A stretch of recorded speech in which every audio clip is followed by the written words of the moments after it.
Europe 1, bonjour, le journal des sports.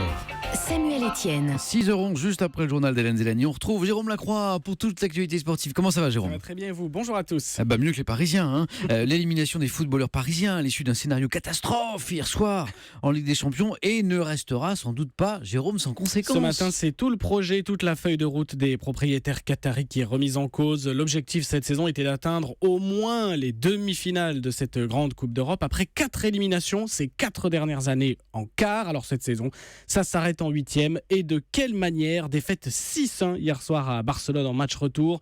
Le capital des 4 buts glanés à l'aller s'est évaporé. Remontée catalane historique en plus de 60 ans d'histoire de cette compétition.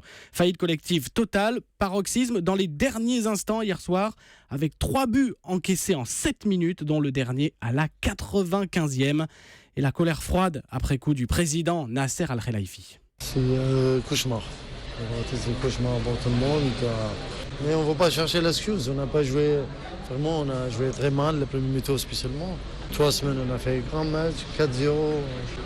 On était très confiants, mais ce soir, tout le monde s'est très très déçu. Des propos recueillis par Henri de la Guérie pour Europe 1. Le président parisien qui a ajouté par ailleurs qu'il n'était, je cite, pas le moment de parler de l'avenir à son poste de l'entraîneur. Unai Emery, recruté l'été dernier justement pour briller en Ligue des Champions.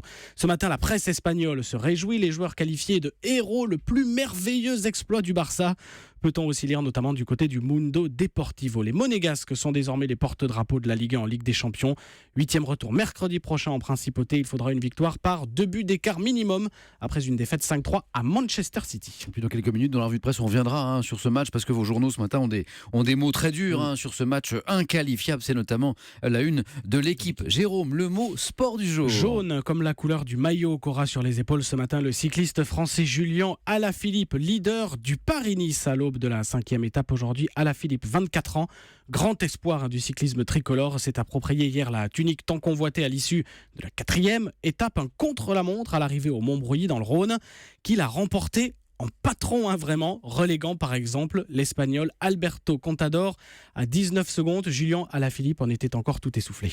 J'étais assez concentré, je me sentais un peu nerveux bizarrement et voilà, c'est parce que je savais que j'allais me faire très très mal et honnêtement je savais même pas que j'allais gagner quand j'ai passé la ligne. J'étais à bloc quoi. Et pour l'instant, Paris-Nice n'a connu que des maillots jaunes, des leaders français. Julien Alaphilippe succédant à Arnaud Démare, ce dernier 10e du général ce matin. Enfin Jérôme, l'histoire du jour. L'immense émotion à Chapeco, la ville brésilienne, a vu hier un succès singulier de ses footballeurs. Devant 36 000 spectateurs très émus, c'était en Copa Libertadores, l'équivalent de la Ligue des Champions pour l'Amérique du Sud. Une victoire pour leur entrée dans cette prestigieuse compétition, avec dans l'esprit de tous le souvenir des 19 joueurs de Chapecoense ainsi que l'entraîneur, décédé il y a presque 4 mois dans un accident d'avion. Merci beaucoup Jérôme Lacroix.